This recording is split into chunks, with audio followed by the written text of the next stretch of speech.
We love Bali. It's where we met, where our story began, and one of our favorite places in the world. But lately, we've been hearing the same question over and over again. Is Lombok better than Bali? After spending 2 months in Lombok and years exploring Bali, we wanted to compare them for ourselves. From accommodation and food to culture, digital nomad life, and overall lifestyle, which island is actually the better choice? And by the end of this video, we'll tell you exactly which island we'll recommend depending on the kind of traveler or digital nomad you are. Hi, I'm Dustin. And I'm Marie. And we're Sunsets and Speakeasies. Make sure, if you haven't liked and subscribed, make sure you like this video and hit subscribe to follow along on more of our adventures across all of our travels. Yeah. What he said.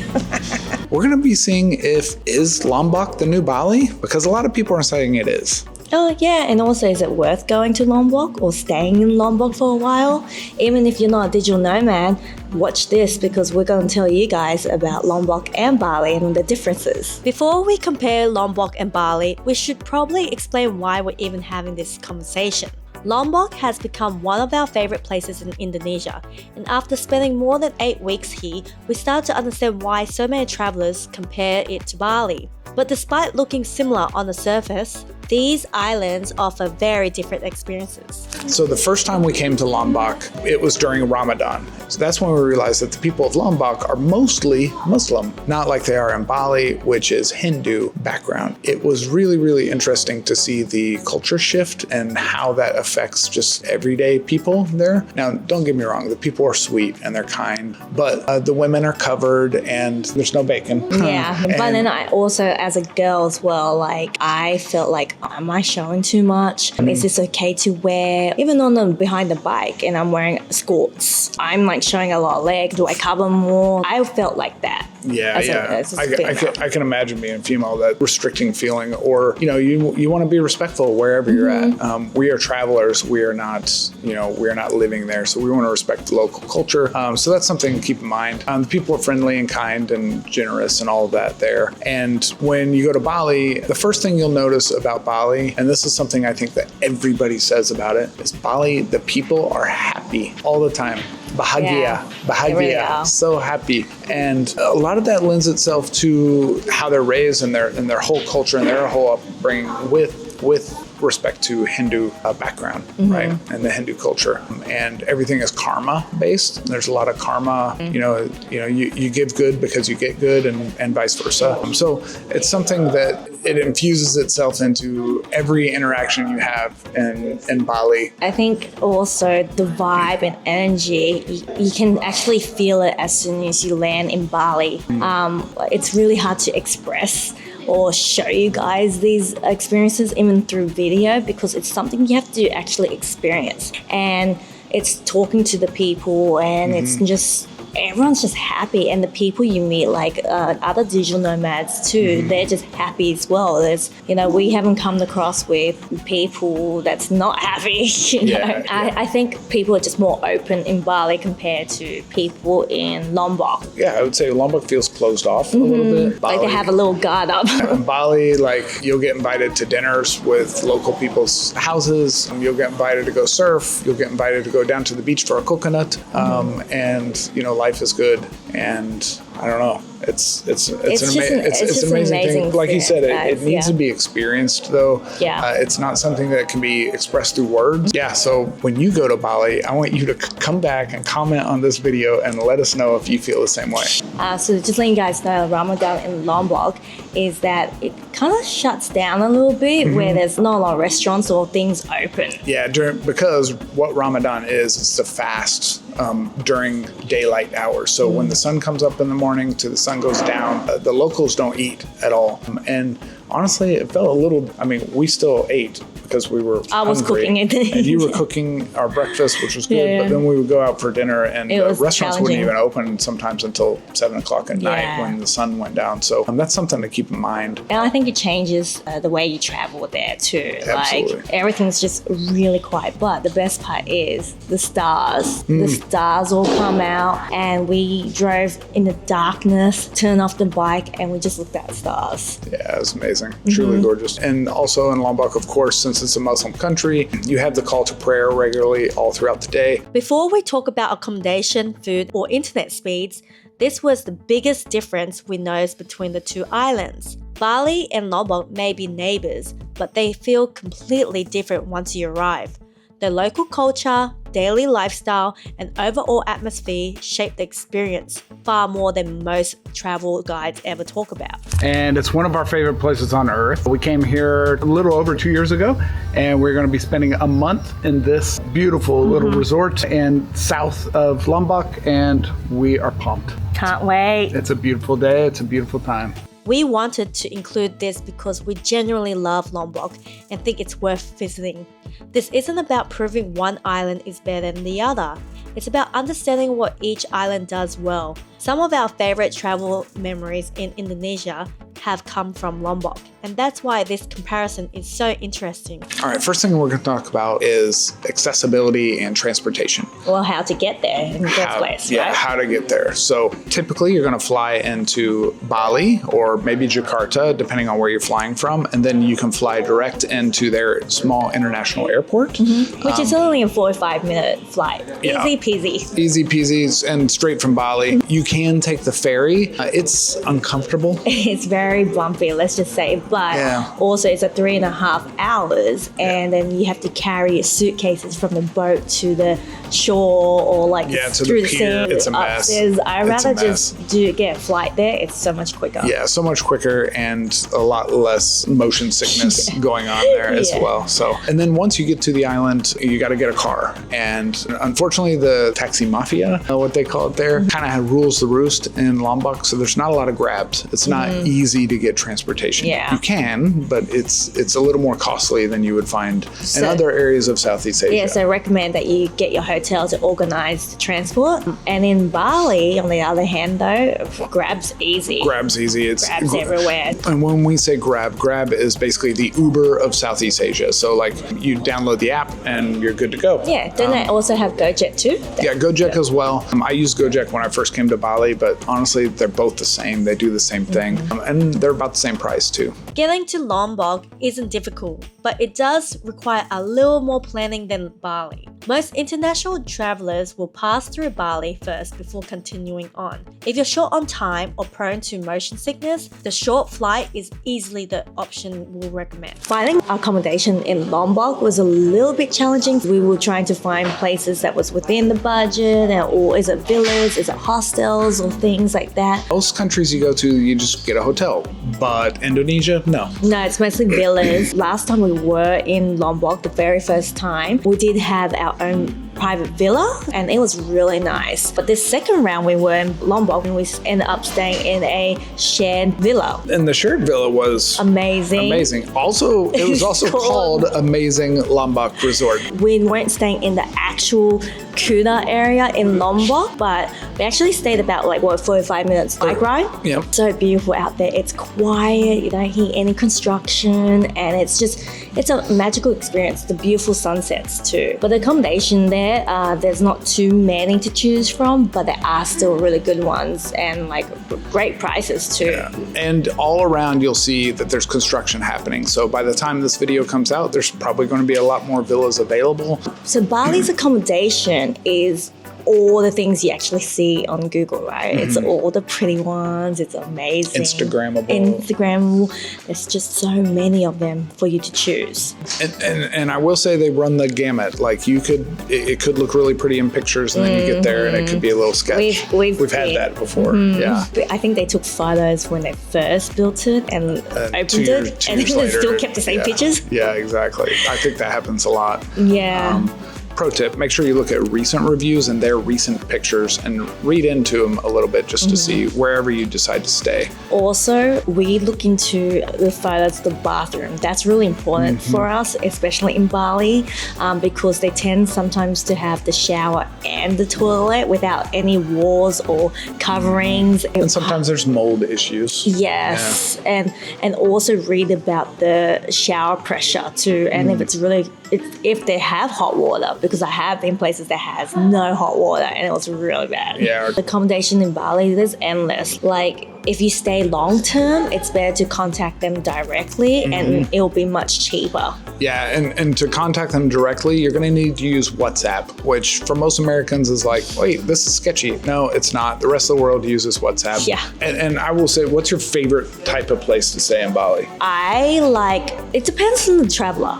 Okay. Because I was a solo traveler and the hostels was great because I got to meet people and it's the whole vibe and everything. But I do have to say, hostels in Bali, the bathrooms are very questionable, the shared ones, but living inside, the beds and everything, it's actually really nice. Yeah, except for Tribal. Tribal was amazing. Tribal was amazing. We got to have a little tour with around that. With the owner of Tribal. And the bathrooms were actually much better than the ones I've been in. Yeah. Yeah, the ones I've had, it's really bad. That was a hostel, but didn't look like a hostel. I highly recommend you check out the link that we'll put in the description. And then we stayed in a shared villa. I like shared villas. We stayed in the villa in Dal. It was amazing, and it was just a beautiful oasis within bustling city. Yeah, not only I would say was it Instagrammable, but the staff was amazing, and they clean every day. It was just a really nice experience. And then I also stayed in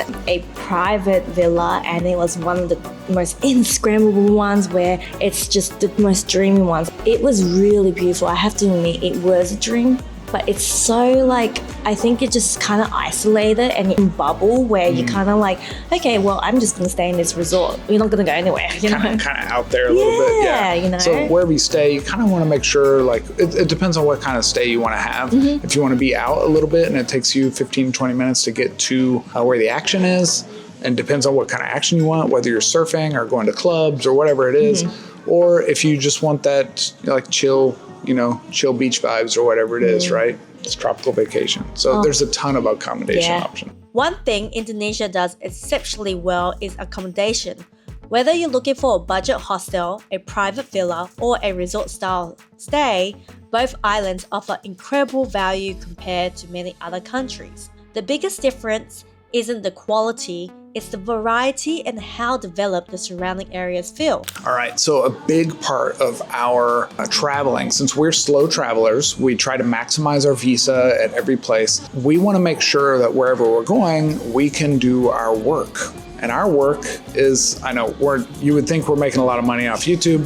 We're not. We don't make anything off YouTube. Well, this is just for fun. But our work is digital nomad. I own a marketing agency in the US. I've been doing this for 27 years. And I've always been remote, but doing it remote overseas is a whole other ballgame. You got to make sure, number one, you have good, solid, stable internet. And number two, you got to make sure, this seems weird to say out loud, you have power that is regulated and stays on all the time. When you're in Southeast Asia, sometimes that doesn't equate. Usually in Lombok, it was just very choppy and it's very slow. Yeah, and the internet in Bali is actually not too bad depending where you go. All the cafes, all the co-working spaces are top, they're top amazing. Tier, but gigabit top. Yeah, but really sometimes your villa or wherever you're staying could be a little bit, but it's not too bad. It's actually way much better than Lombok, I have to say. I do also want to mention that they do have blackouts, and that happens. We had it so many times in Lombok, and it was just lucky that they had a Starlink. And I think it's mainly because we were further out, so they didn't have that infrastructure built really well. They did also have that thunderstorm. In order to combat no internet, we actually have a data SIM card on your phone. I had the idea, why don't I just buy a cheap local phone that has a hotspot? It's like $40. I've used that for 4 years now, and every country we go into, we just get a SIM card, costs like $8 for a month's worth of internet, and you stick it into that phone, and ta-da, we have hotspot. Yeah, and we both use it. And Bali is mecca for all kinds of digital nomads. And one of the neat things about Bali is their cafe culture. And the cafe culture there is, they have these beautiful Instagrammable cafes that are everywhere, literally everywhere. And you go in, you buy your breakfast, you buy some coffee, you be respectful to those around you, but you set up your laptop, you can get to work. And then the co-working spaces there are phenomenal. There are lots of different kinds. There's some really nice exclusive. And then there's other ones where you just go and show up and you can buy a day pass or buy a coffee or whatever it is. And that's fine too. So that's Bali anyway, but in Lombok, the cafe scene is not as big, but we weren't staying in Kuta area. I think we probably could have been plugged in. I mean, they have a Starbucks. They have, there's some cafes there as well. And there's some new up and coming co-working spaces there. People are investing a lot of money there, but it's not as big and it's not as wide range as what you find in Bali, of course. If you're working remotely, this is the most important category that will influence your decision. Bali has spent years building an ecosystem around remote workers, interpreters, and online business owners. Lombok is growing quickly, but it's still in the earlier stages of that journey. The first time we were in Lombok, we didn't really realize this, and we didn't think about this before we got there, but Lombok is a very strong Muslim island. So Indonesia is Muslim overall, but Bali is Hindu, so it's not a Muslim part of the country. That plays a big fact into the type of food that you can get and the different types of food that are available to you. And then Lombok's not that big either, so there's not as much variety of food available depending on where you're staying. So if you like lots of different kinds of food, you may want to stay near Kuta or one of those bigger areas. If you are okay with a handful of restaurants, then you can stay a little bit further out like we did. Actually got like market foods, and I cooked eggs at our villa and everything. So we had simple food, and it was great what we needed.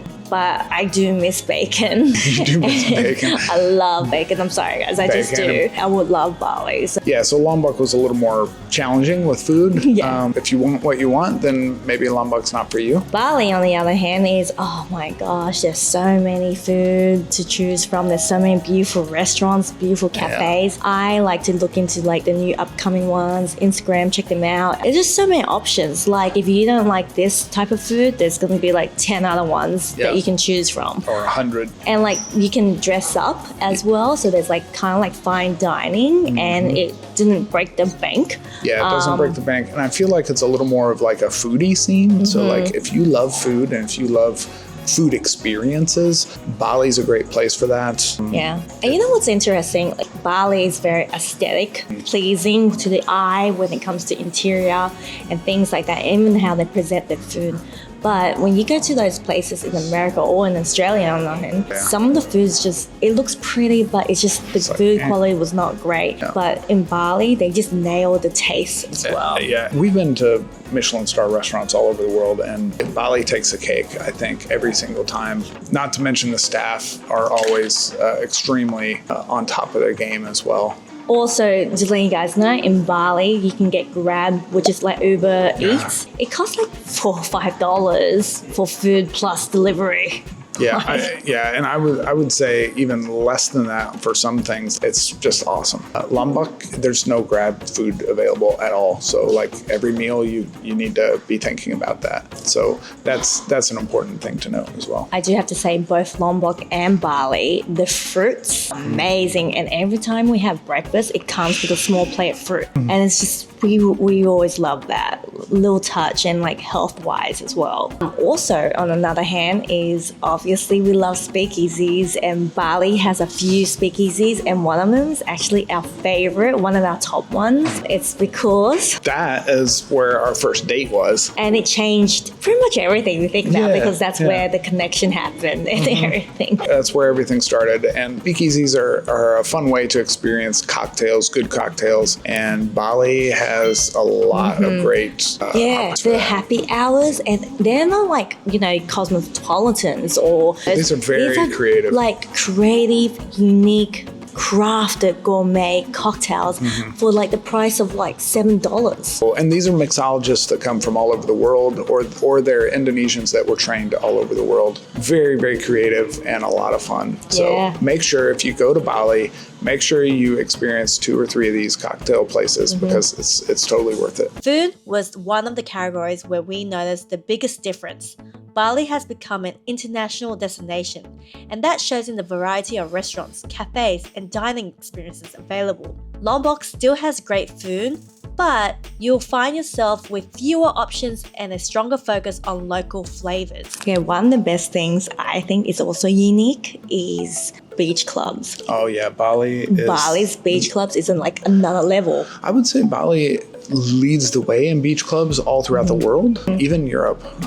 So Bali's beach clubs are what everyone else in the world is trying to pattern themselves after. Even like Tulum and all of that, they're all trying to be like Bali, and they're an amazing experience. It's fun to go there for the day. It's fun to go there to some of them for the night. Wild, crazy, fun times. Great for families too. You can do that in the daytime and nighttime, like we've seen it. But yeah, family friendlies. The pools are amazing. The music is amazing. It's just a good time. The food, the drinks, everything. In Lombok, there's not many beach clubs, but we actually found like one or two. Yeah. But it's just different. Yeah, that's not the same at all. It's not, but they do have some beach clubs, but they're more chill. That's how I would say Lombok is more chilled. It's pulled back a bit. And while we say they're beach clubs, they're actually parts of the hotels. In Bali, they're standalone beach clubs. They're not attached to a hotel or anything else. This is where Bali really starts to separate itself from Lombok. Beyond the beaches, Bali offers a huge mix of social activities, wellness experiences,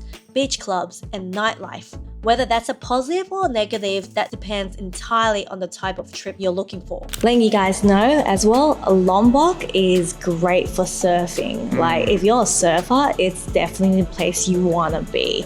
And even if you're not a digital nomad and you want to check it out, I would recommend just checking out the beaches in Lombok, because we got a bike and we drove to the beach. There was no one there, but it was the most beautiful sand and water we've seen. When you go to Lombok, Kuta, all the hostels and everything, they all cater to surfers, pro surfers and entry-level surfers. So anything you want to do.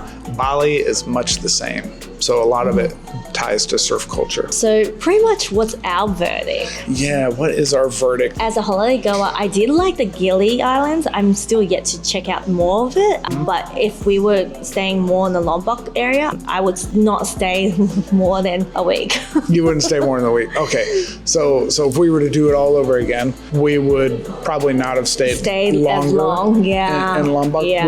Where we stayed was great, but 4 weeks there was a bit long this round. Yeah. I think with our needs and how we travel, I think that 3 weeks was enough. Yeah. And Bali, we love it.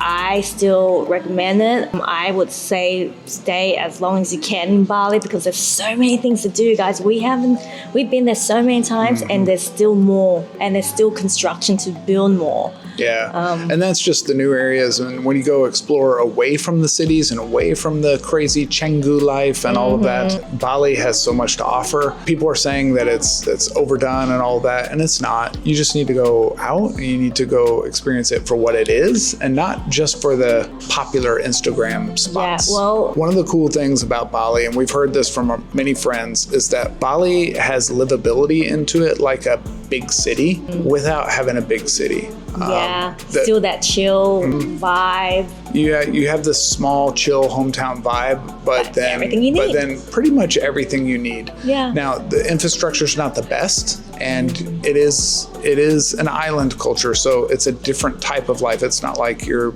have all of every convenience, but it has the best types of convenience for the cost and everything else that you can imagine, from laundry to food to internet to friends to beaches, everything. This is where we think most people ask the wrong question. Instead of asking which island is better, it's more useful to ask which island fits your travel style better. The answer will probably be different depending on whether you're a surfer, holiday maker, digital nomad, or someone looking for a slower pace of life. So an ideal travel itinerary, if you want to go to Lombok and check it out, we recommend it. 3 or 4 days in Lombok, a couple 3 days in the Gili Islands, and then pop over to Bali. Bali is where you're going to want to spend the most of your time. I'd spend a week or 10 days there. Because you can go to Ubud, Uluwatu, different areas. Go see the waterfalls. There's so much to go see in Bali. Was it rice fields as well? Rice fields. But I why we do recommend skipping the Kuta and Seminyak area, because that's the older area. It's more happening in Canggu. If we were planning our first trip to Indonesia again, we'll actually include both islands. They complement each other surprisingly well and offer very different experiences. A combination of Lombok, the Gili Islands, and Bali gives you a much more complete picture of what Indonesia has to offer. So I would say our verdict would be Lombok's never going to be like Bali, because I just don't think it's two different cultures. Yeah. And I just feel like it'll be great, but I don't think it will have the same amenities that Bali has in Lombok. Exactly. For all the people that are saying Lombok is the new Bali, I don't think it will be. I think it will be very popular and that it'll be great when there's more built up around it that has some more of these amenities, but it's never going to match up to what the character that Bali has on its own, and those saying that Bali is dead and overrun and all that, crowded. That's incorrect. No. It's not. You just need to pay attention to where you're going and set level expectations. And we stayed like 15 minutes away from Canggu, and which is the main busy area, and it was beautiful. Like we had the rice field still and still quiet, not a lot of construction sounds, and it was magical. Yeah, it was magical. After spending years in Bali and more than 8 weeks in Lombok, we don't think one island replaces the other. They're different destinations with different strengths. That's exactly why we keep returning to both. The real winner depends entirely on what kind of experience you're looking for. Now we're curious to hear from you. If you've been to both Bali and Lombok, which one would you choose and why? Leave a comment below. We read every one of them and would love to hear your experience. And if this video helped you decide which island might be right for your trip, give it a like and a thumbs up. And subscribe for more honest travel reviews, travel tips, and destination comparisons. Thanks for watching, and we'll see you in the next one.